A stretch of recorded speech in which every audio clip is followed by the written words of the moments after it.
Back to Primetime News, and again, a special welcome to those of you watching online at onespotmedia.com. Up first this evening, there appears to be a glimmer of hope for the entertainment industry. Prime Minister Andrew Holness is to announce on June 22 the protocols for reopening the sector.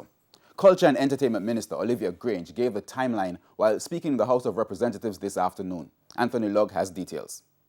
The cries of stakeholders in the entertainment industry have gotten louder over the last few weeks. They say the struggle is real, and with the relaxation of the curfew hours recently, as well as the reopening of other sectors, entertainment stakeholders have been asking, what about us?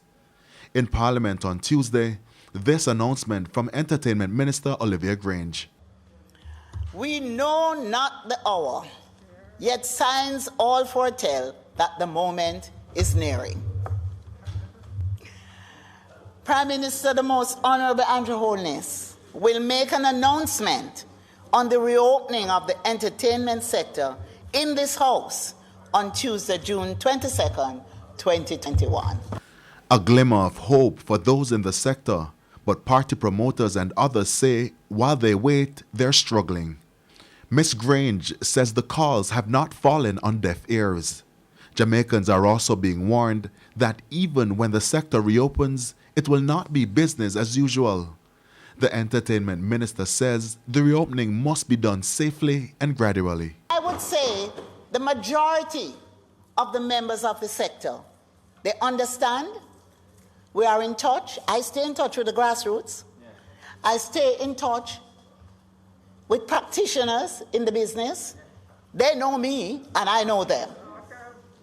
So those who feel that they can make noise, trust me, we don't watch a noise in the market.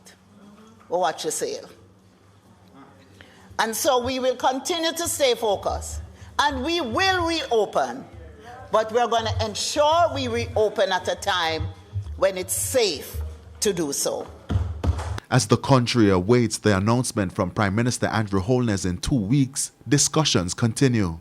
The ministry has proposed a list of venues that can be used to facilitate entertainment events. They're also offering to subsidize the cost to use the venues.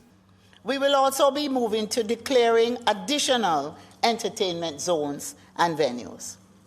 Additionally, as with the sports sector, the Ministry of Culture, Gender, Entertainment and Sport is offering to subsidize the use of these facilities as a stimulus for the entertainment sector, which we know has suffered because of the pandemic. These venues include facilities at Independence Park, Trelawney Stadium, the Port Royal Entertainment Zone, including Fort Rocky and Fort Charles, as well as Civil Heritage Park. Anthony Lugg, TVJ News.